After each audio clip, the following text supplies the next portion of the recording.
Hey, welcome back to the channel. It's your man Prime Time, and you already know you're on Prime Time Talk TV. And yeah, I'm back at you with another good video, and you already know the routine. Once you enter my house, wipe your feet off, hit the like button, hit the subscribe button, and smash the bell icon so you can be notified the next time I drop these next latest and greatest videos like these. Oh man, let's go ahead and jump on into this video, shall we? How about so much is going on in the boxing world right now? But just to jump start what has really been going on, let's talk about how Devin Haney did his interview with Brian Custer, talking about his fight that he got coming up with your boy Kambosos Part 2. Well, Brian Custer, went over that, talked about that. We already know how that fight's going to pretty much go down. It's going to go down pretty much the same as it was in the beginning, because if you could notice, your boy Kambosos has not said a word.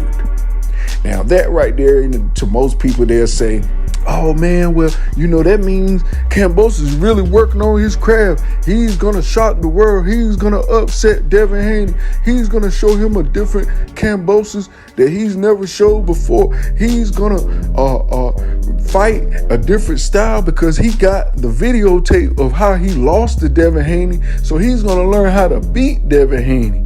Off of that loss, that's how a lot of people come back. They be quiet, then they come back and they fight a whole nother way, another style that the boxer that he's fighting wouldn't have ever thought. Well, let me go ahead and rest assure you guys, that's not going to happen. That's not going to happen at all, because for one, your boy George Kambosos is a very, very good fighter. One of the elite fighters in that division 135. Beat Teofimo Lopez. What else more can I say about Kambosos? Can't say nothing bad about him. He was willing to fight Devin Haney when Teofimo won't.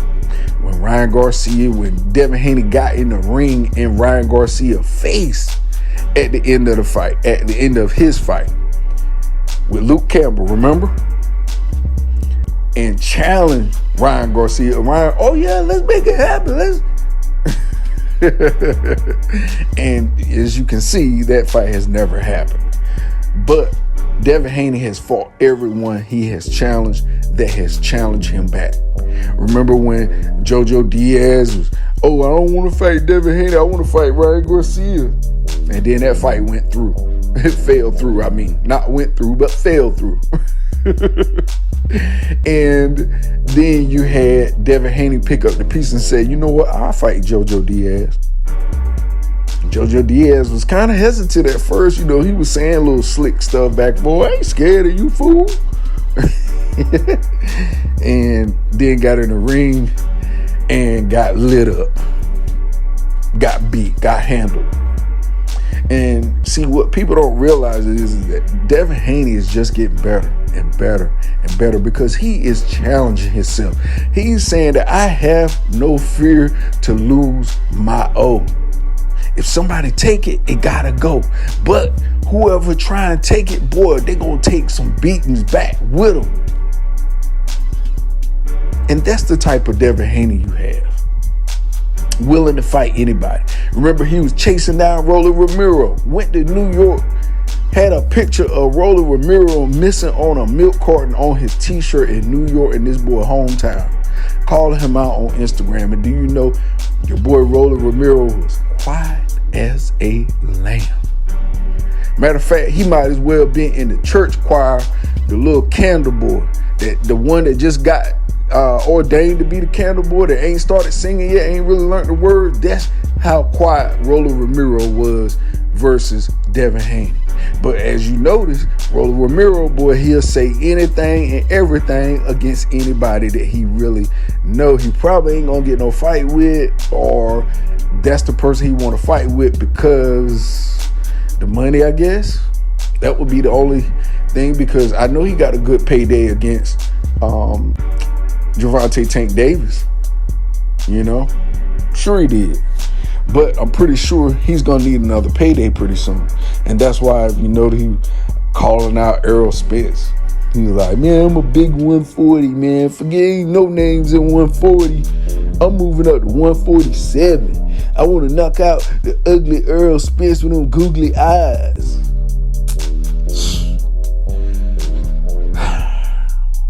Let me just say this as politely as I know how, Rolly Romero.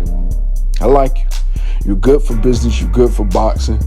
You're much needed in any division you go to because you got that mouthpiece. But let me tell you this, man. Don't ever bite off more than you can chew. When you fix a plate of food, don't put too much food on your plate that you ain't gonna be able to eat because it's gonna go to waste. Just like your career, if you try and fight Errol the Truth Spence, for real. Now, if you have not been up to date and privileged to see Errol Spence fights in his last 5 fights, well, 4 out of his last 5 fights got their eye sockets cracked. So, me, personally, I would say let that alone. For real, leave it alone, man. Leave it alone. Figure out who at 140 you can fight. You know, do you even think you can get a belt at 140 is my question, Rolly Romero. You know, 135 about to be back open again, open season, you know, but you're going to have to deal with Shakur Stevenson. So are you going to move down, or are you going to stay there, or are you going to move up? You know, we'll see. We'll see what you do in the long run. Now, as of this interview with Brian Custer and Devin Haney was also asked about Gervonta Tank Davis fighting him. Could that fight ever happen? Could it be made? He said, look, we tried that. His team do not want none of me, period. You know? And that's really what it's about. You know, the team of Gervonta Tank Davis is not as confident as Gervonta Tank Davis is. Put it that way. You know, they know his weaknesses and his strengths. And so do the rest of the world. But to Gervonta Tank Davis, I'm sure he thinks he has no weaknesses at all. He feels as though, hey, I can take anybody, any day, anytime. You know, he feels as though his opponents are elite opponents. You know, which Mario Barrios is the best opponent he had on his resume in my book, in my eye. I don't know anybody else, you know, because Mario Barrios was good enough to move up to fight Keith Thurman and take Keith Thurman almost to the limit. So, you know what I mean? So people can't really knock all of Tank opponents, but majority of them, lackluster, you know. Which we knew what Rolly Romero was. He was exactly what he was advertised to be. A big mouth, loud mouth, got some pretty good, decent skills, got some power, some pop, but horrible footwork. You know, can't get out of the way of a punch, and his timing isn't as good as a lot of the other elite fighters like Shakur Stevenson, Devin Haney, Ryan Garcia. I feel like a lot of those guys' timing are a lot better than a Rolly Romero. I think Gervonta Tank Davis, he has some very good timing at moments in that time. I think a lot of it is because he's a shorter fighter fighting taller fighters, so he's able to counter punch with that uppercut, that vicious uppercut. One thing that I love that Gervonta has in his arsenal that other fighters don't have. You know, never really seen Devin Haney uppercut too much. Never seen Shakur Stevenson uppercut. They got an up jab type of a thing, or a hook, a upper hook, but not an uppercut. I'm talking about in the pocket deep, popping that uppercut to make that head pop up like it's coming up out a groundhog head coming up out the ground. You know, you don't have that from those fighters. And those are some of the things that I hope that Shakur Stevenson and Devin Haney can add to their arsenal is those uppercuts. Those uppercuts is something that take a lot out of the fighter and that helps them develop to that knockout ratio that they're trying to get to when moving up in weight classes. You know, if you don't take your power up with you, then you take your techniques up with you into the upper weight, to where you use your techniques to knock out fighters and not just relying on power. Because a lot of times power don't transcend. A lot of times your power may transcend, but the guys that are in that weight class have been taking that type of power for so many years. It's like your power is nullified against them. So those are some of the things that I hope Devin Haney and Shakur Stevenson add to their arsenal. I think that will be detriment to their career progressing or declining. If you don't see fighters add body shots and nice uppercuts to their resume, to their fight style, to their tactical gear, then a lot of times they don't progress. You know, they fall back, and you like, man, he ain't got no power, and da. No, it's because of the angles and the shots he's throwing. You know, moving up in the weight class, those guys in a heavier weight class are used to that power. They're used to that punishment. So if you're going up there with your average punishment power from your last weight class, then when you move up, a lot of times it does not affect the fighters the way you want it to. So that is my reason for, you know, saying to Devin Haney, hope you hear this, add the uppercut to your resume, man. Body shots, uppercuts. Body shots, uppercuts. That's what's going to chop Kambosos down for you to be able to retain your title, unless you stay behind the jab like you did. But I'm pretty rest assured that Kambosos have practiced and worked on getting around that jab. He's probably going to try and move with a left hook, because if you notice with most of the fights with George Kambosos, he likes to use that left hook. So I can probably see him ducking and moving around, trying to throw a hook to hit Haney with that type of shot. Now, will it work? Who's to say? You know, that'll be seen, you know, on fight day, because like I said, these young guns got the best timing. And that's where a lot of the older fighters lose it. It's really about who gets their shot off first, who has better timing, who has better accuracy. That is the fighter that's going to win. The one that imposes his will on the other fighter, that makes him feel like everything I'm doing is not working. Nothing I can do to this guy can change the trajectory of this fight. And that's how the Kambosos Devin Haney Part 1 went. You know, Kambosos went in there with his style and his technique, thought that it would beat Devin Haney, but he realized that, you know, the videos that he watched, it's hard to beat an undefeated fighter when they don't have any tapes of losing. And if you want to go back to amateur days and look at tape, that is the wrong way, because he progressed and learned so much beyond that old footage that you have has no weight on the situation at all. So it's like you got to start from, you know, scratch, and looking at Devin Haney fights and looking at his weaknesses, looking at what he does wrong and things of that nature, and trying to capitalize off of that. Now, the bad thing about it with George Kambosos, on what I see as, you know, a fight analyst looking at fights all my life pretty much, is that George Kambosos is a lot older, you know, so speed and timing is going to be a difference, for one. And then two, you already got a loss to this young guy, so that takes a little bit of the confidence away. We notice George Kambosos has not done an interview at all. I think he might have spoke to ESPN and said, you know, he's going back to the old look and the old ferocious Kambosos days. Hey, look, hey, if that's what's going to float your boat, to get you, you know, just as long as you don't be calling yourself emperor no more. Man, because, you know, Devin Haney called him out on it, like, man, you being fake, man. Just be real, man. And this might be the real George Kambosos right here. This might be the best UK version of George Kambosos we will ever see. For real. Because, you know, when a fighter gets that quiet and says nothing, that means, boy, they really really was hurt by that loss. You know, he ain't said nothing, ain't congratulated him or nothing. You know, George Kambosos sounds like a very focused fighter, or either the U.S. is just not reporting what he is saying in the U.K. at this time.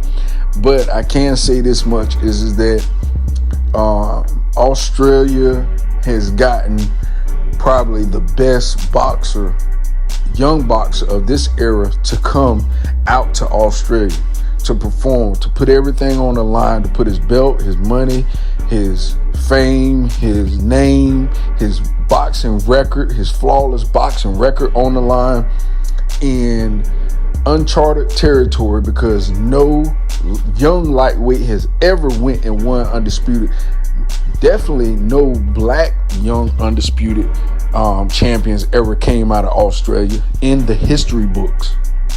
So Devin Haney is writing history in his own, and of course he ain't gonna get no props for it until he about 50, 60, 70 years old. You know, that's how they do us. You know, they ain't gonna give us no flowers while we alive. They're gonna wait until we all gone to give us our flowers. So that's why I do this channel, to give the boxers the flowers, give them their respect, their just due, give them their acknowledgement right now when they need it the most. Not when it don't mount to a hill of beans, when their mind's about gone and they got amnesia, can't remember half the fights. You know, that's crazy. Acknowledge these fighters now. Give them their just due right now while they're doing it, while they can understand who you are and what are you talking about. For real. Now, also, Brian Custer, he even asked Devin Haney, do he think that this Gervonta Tank Davis fight gonna get made, you know? And he said no. He said no. He said, you know, Gervonta Tank Davis team do not want him in the ring with Devin Haney. That's why you don't hear Gervonta Tank Davis talking about the belts. And, you know, then you had Gervonta himself pretty much dissing the belt, saying, man, I don't care about them belts. Well, why you holding on to the Mickey Mouse belt like Devin Haney said? You got a belt that ain't even a real belt. You got a belt that they gave to you just to hit you with the sanctioning fees. You know, and that's what it's about. You know, a lot of these fighters don't even look at the science behind it. You know, of course you deserve a belt. And of course, you know, hey, you know, Gervonta is a fine warrior, fine boxer. But is he the real WBA champion? No. You know, he said he got the WBA regular belt. And Devin Haney was like, what's that? Remember on that interview he did, $1 million worth of game? So what's that? And the guys was laughing. He was laughing because Devin was clowning him. He was clowning Gervonta Tank Davis belt, saying, what kind of belt is that? You talking about that Mickey Mouse belt? He can keep that. Devin Haney said he got all the belts. All the real belts. That belt Gervonta got, he like, look, that's a belt that they gave him. You know, they gave him that belt. But as far as he remembers, Teofimo Lopez, Lomachenko, Kambosos are the only three that held all of the belts. All of the belts. Remember, they even said he had a franchise tag, Lomachenko. So when he lost it, it went to Teofimo. And then when Teofimo lost it, it went to George Kambosos, but they ain't even say nothing about no franchise tag for George Kambosos. They ain't love him like that, you know. Plus, he wasn't from the U.S., so, you know, they weren't going to embrace him like that anyhow. But when he lost it, that's when, you know, it just disappeared. You don't even hear nothing about it. You don't hear WBC saying franchise tag on Devin Haney or nothing. See, that's not for, honestly, that's not for the young black fighters. I just gotta be real. I gotta say it because we have not yet once heard Mauricio Suleiman put a franchise tag on a black fighter. You know, let's just be 100. You know. I know. I don't want to ruffle no feathers. I don't want to make nobody feel bad. But honestly, Mauricio Sulaiman do need to be put in check because, you know, the racial tension that goes on in WBC since the beginning. Remember back in the day, they had Mike Tyson, Lennox Lewis, Bernard Hopkins. All the guys were throwing the belts in the trash. Remember that? Remember that? The little video clip that surfaced. You know, that lets you know Mauricio Sulaiman's father was doing some crappy stuff back in the day because he was running it back in the day. Now his son is running it, doing the same thing, which is sad because, you know, you look at it like, dang, you know, I get it. You know, he's Latino. He wants most of his Latin fighters to win the WBC green belt, which they do. They have more Latino champions than Black American champions, period. Hands down. Look it up, do the research. You know? But the question is, you know, the respect, the disrespect. That's what hurts people the most, is the disrespect. When fighters feel like we're being disrespected, and they paying these sanctioning fees, y'all know this, right? When a champion wins a belt, he has to pay whatever percentage out of his purse that he won that belt for to keep that belt. You feel me? So they're making money off of these belts non-stop. So it ain't like they just giving these joints out for free and they just walking around with them. Nah, these belts have some merit to it. So, you know, honestly, I would love to see, you know, Al Heyman and them guys start a black boxing sanctioning, you know, organization, you know, something to where black fighters can award black fighters real belts in situations like this. You know, why don't we have our own? That's to be said, you know, that's to be determined why. But, you know, I'm very, very excited that Devin Haney is fighting Kambosos again. I look forward to this fight. I think, you know, this is going to mark one of those fights that really, really sets the tone for Devin Haney's career. You know, beating a former undisputed champion twice. And, you know, everybody, look, don't feel sorry for George Kambosos. He getting paid $10 million. That's $20 million in 2 fights. He has never got that, never will get that ever, ever, ever again. You know? But he set himself up to win. He set himself up to get this type of deal, and he got it. He got it. You know, I guess, you know, fighters like that, like, man, look, if I'm going to lose this young boy, man, y'all going to set me up for life, man, because, you know, I'm going to pretty much be done after this. And that's pretty much what you got, you know. So, anyways, you know, with Devin Haney confirming that, you know, hey, Mayweather Promotions, Al Heyman, PBC do not want Devin Haney versus Gervonta Tank Davis. And that's why, you know, you have Tank Davis and Ryan Garcia really, really picking up the steam. It's almost like, you know, don't even talk about Devin Haney ever. It's like they told him, don't you ever mention that boy name again. Stay on Ryan Garcia. That's the course we going. You know, we sure you can beat him. We know for a fact you got a better chance of beating Ryan Garcia. Do not mention Devin Haney again. I'm serious. That's how I feel. You know, it's like you feel like these guys is telling these boxers to say certain things and to antagonize certain fighters, but don't you bother this one now, because this one might hang you out to dry.